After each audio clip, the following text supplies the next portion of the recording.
still can't get the screams out of my head. The faces of my crewmen, twisted with terror in the dying moonlight, haunt my every blink. The ship was our pride and livelihood, modern, reliable, supposedly unsinkable by any ordinary means.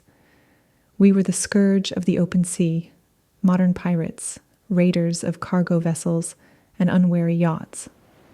Some might say we deserved what we got, that our misdeeds finally caught up to us. And maybe they'd be right.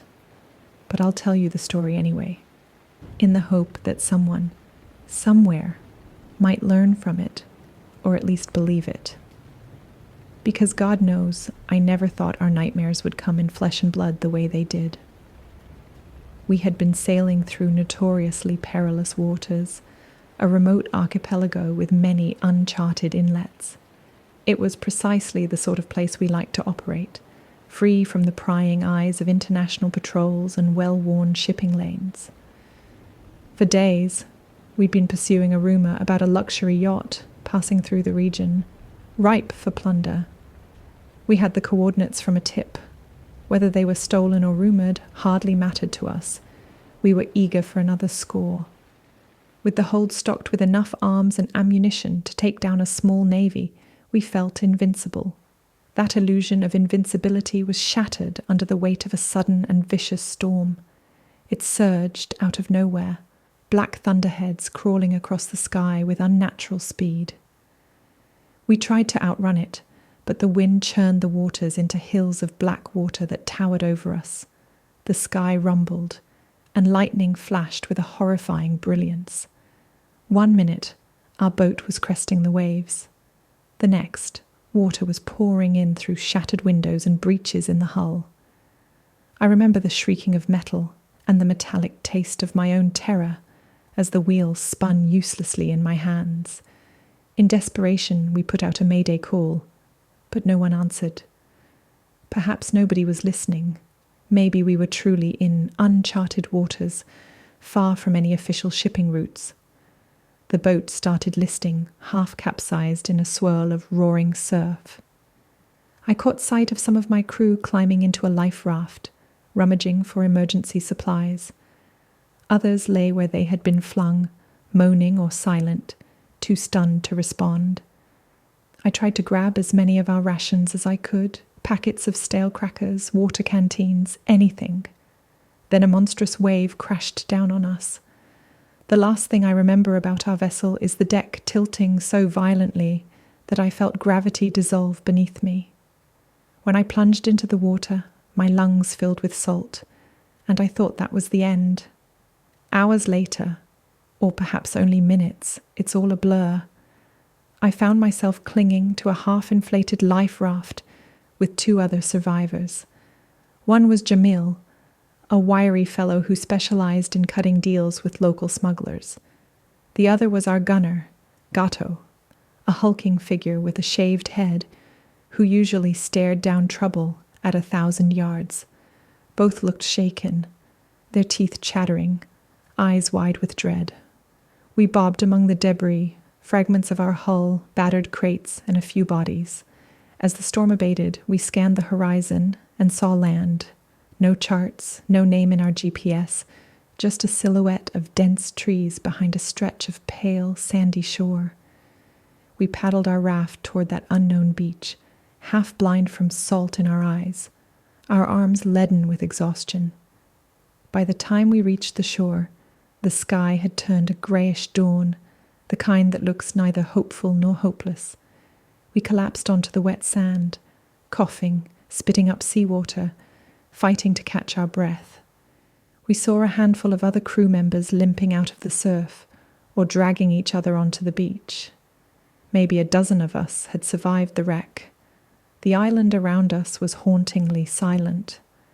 Dense jungle loomed just beyond the sand, the tree line so thick that you couldn't see in more than a few feet. Giant palms with drooping fronds, twisted vines, and the sound of trickling water somewhere deeper in the foliage. No birdsong, just an uncanny hush that made the hairs on the back of my neck stand up. We pulled our battered gear together. found a few sidearms, a handful of bullets, and a rusted machete. We also had 6 flashlights that mercifully worked once we'd smacked them a few times. With what meagre supplies we managed to salvage, we ventured in, hoping to find fresh water and a place to rest until we could figure out how to signal for rescue. Though my knees threatened to buckle from fatigue, we trudged carefully through the undergrowth, machete slicing away vines. The ground was muddy, and our shoes sank with every step. The air was alive with the buzz of insects. Here and there, strange bird calls echoed, and once I thought I heard chanting, low guttural sounds that made me pause. But every time I strained my ears to listen, it stopped. I didn't mention it to the others. We were all on edge, and I didn't want to feed the panic. We came across a small stream where we drank greedily and refilled our canteens. The water tasted vaguely metallic but seemed clean enough. The jungle canopy was so thick it was almost twilight beneath the leaves. We walked for hours, maybe, until the day wore on and sunlight was just a dull glow between vines. Then, almost out of nowhere, we stumbled upon a clearing. That's when we saw the first sign that we were not alone. It was a crudely constructed wooden rack, decorated with bones, human bones, some picked clean, others still with scraps of rotting flesh. The smell hit us like a slap in the face, a festering, rancid stench that made us gag. Jamil vomited in the bushes. One of the other survivors, Kofi, a man of few words and iron nerves, looked just as shaken. We saw sharpened stakes hammered into the ground, each bearing a skull. Some had their jaws broken off, as if wrenched open for some sick display. My hand trembled on my pistol, but I had only a single magazine. And who knew how many of them there might be? We spun around at the sound of whispering voices. Pale shapes flitted through the trees, too fast to clearly see. I heard a rattling noise like beads or shells clacking, then silence again. The hair on my arms stood up. We shared a glance. We knew we had 2 options, flee or stand our ground. But turning tail through a jungle we knew nothing about, in the dark, with who knew what on our trail, seemed like a death sentence. So we pressed on, hearts hammering, deeper into the clearing that was dotted with more and more grisly totems. Night fell quickly, swallowing the island in darkness. We found a rock outcropping that formed a small, shallow cave near the edge of the clearing. It at least gave us something solid at our backs. We decided to camp there. We huddled around a small fire made from whatever dry tinder we could gather. We tried to keep our voices down, but eventually panic set in, and we argued. Some demanded we set a watch. Others insisted we all needed sleep before we keeled over. In the end, Kofi and I took the first watch.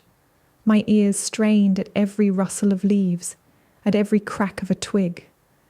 But exhaustion eventually overcame me, and I found myself drifting in and out of a nightmare-ridden sleep. I awoke to screams. At first I couldn't tell if they were real, but then I heard frantic shouting and I snapped up. Several shapes were looming at the periphery of the flickering firelight. They were wiry, almost gaunt figures painted with ash and something that made them appear ghostly pale. Their hair was twisted with dried leaves, and some wore necklaces made of finger bones. These were the island's inhabitants, and their eyes gleamed with hunger and madness. They attacked with sharpened spears and crude blades. We fired back, shots ringing through the night, muzzle flashes lighting up the horror. I saw one go down, clutching at a bullet wound. But there were too many. They swarmed us, shrieking in a cacophony that seemed to reverberate through my skull. A spear caught Gato in the shoulder, pinning him to the cave wall, and he roared in pain. Another pirate tried to flee. only to be tripped by a vine-like rope and dragged into the darkness, his screams echoing until they abruptly stopped. I squeezed off the last of my rounds wildly, barely seeing my targets in the chaos. Then they were upon me, grappling and twisting my arms behind my back. One of them smashed a rock against my skull, and everything went black. When I came to, my wrists were bound with thick rope, my ankles too. They had taken us to a larger camp. There were huts made of woven palm fronds and large pits in the ground. The stench of rot was stronger here, as though the island itself was decaying. We'd been dumped into a crude wooden pen, big enough to hold a few of us, but we were more. I counted 9, including me. Outside, a circle of these cannibals squatted and stared at us with an unsettling calm. Some clutched spears or clubs. Others wore those ghastly necklaces of bone. Painted designs smudged their limbs, some looking like ritualistic symbols, others more random. It's a hell of a thing to see your crewmates, modern pirates who once carried assault rifles and terrorized the seas, cowering like frightened children. But we'd never faced an enemy like this. There was no ransom negotiation, no demands for cargo. There was only the raw, bestial hunger in their eyes. One of our men, Davis, started raving, shouting at them to let us go, offering them money, a share in stolen goods. He might as well have been speaking to statues. They stared at him with blank eyes, then turned away.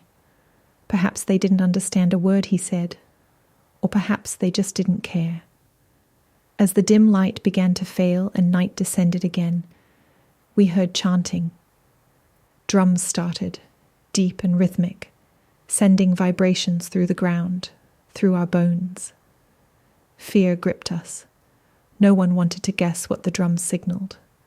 Soon they came for Davis. 4 of them hoisted him out of the pen, ignoring his kicks and screams. They dragged him toward a clearing, where a massive bonfire suddenly roared to life. Its flames lit up the night sky, casting dancing shadows on a circle of twisted faces. I crawled to the edge of the pen, my shoulder pressed against the crude wooden stakes, forcing myself to watch. Part of me wanted to look away, but a morbid fascination, or perhaps shock, held me captive. They pinned Davis down on a rock slab. One of the cannibals raised a sharpened stone knife high in the firelight. The chanting rose to a fever pitch, and then the knife came down. Davis's screams tore through the darkness as blood sprayed across the rock and the ground. The chanting never faltered. In fact, it seemed to grow louder, more frenzied. My stomach lurched, and I thought I would vomit. I'd witnessed violence before. I had inflicted it myself. But this was something primal and unimaginable. The tribe dragged Davis's body to the fire, working in a horrifyingly practiced manner. But I caught only glimpses because the rest of the crew and I were shouting, crying out in horror. Then a sharp blow to the back of my head silenced me. Everything became disjointed, flashes of that monstrous feast. Davis's body sprawled at the edge of the flames, shapes tearing into him. My mind reeled, struggling to deny what my eyes could not. We spent days in that pen, though it felt like an eternity. They took us one by one. Sometimes they chose the smallest or the weakest, sometimes the loudest, as if they enjoyed hearing us beg. Once Kofi tried to break free, snapping the old wood in a desperate rush. He managed to bolt into the jungle, but the tribesmen simply whipped their spears at him, bringing him down in seconds. They hauled him back, kicking and screaming, then butchered him in front of the pen, letting us watch every agonizing second. They seemed to relish our terror, a feast upon a feast. By the 5th day, or was it the 6th, only Jamil and I remained. I was delirious with thirst and hunger, my body caked in mud, dried blood, and sweat. My mind had fallen into a state of numb acceptance, a purgatory of dread. The tribe must have recognized I was nearly spent, but they saved me for last. That morning, they dragged Jamil away. I heard his screams echoing through the huts, and then the sickening sound of splintering bone. He called my name once, ragged and desperate. Then there was only the chanting, the pounding of drums, and the roar of the fire. I wasn't sure why they hadn't killed me yet. Maybe they wanted me to watch all my friends die. Maybe some twisted ritual demanded a final sacrifice. Either way, I was certain my time had come when they cut the ropes binding my wrists and hauled me out of the pen. I was too weak to struggle. I barely stood on my own feet as they dragged me past the remains of Jamil and the others, past that monstrous bonfire. I shut my eyes, but I could still smell the blood, the charred flesh. My boots scraped against the blood-soaked ground, leaving streaks behind me. They tied me to a wide post near the fire. A figure with elaborate markings on its skin, perhaps their leader or shaman, approached me, holding a stone blade. I remember staring at it, dazed, uncomprehending, as it rose above my chest. I braced myself for the agony, but then a sudden burst of shouting erupted from behind us. A few of the cannibals looked away, distracted. The next moments blurred. Maybe other survivors arrived, or maybe I blacked out. My final coherent memory is the knife beginning its swift descent toward my heart. When I awoke, I was drifting alone at sea, clinging to a piece of wreckage, back to a familiar horror, but a horror I understood, the endless ocean. How I got free, I'll never know. Perhaps that final distraction gave me just enough time to scramble away from their ritual. Or maybe they cast me back into the sea, assuming I'd die, a sacrifice to the waves. No rescue vessel found me. I washed ashore on another island days later, half dead, delirious. Eventually, I made it to a mainland hospital. I told them I'd been in a shipwreck. I never mentioned the cannibals or the ritualistic slaughter, knowing no one would believe me.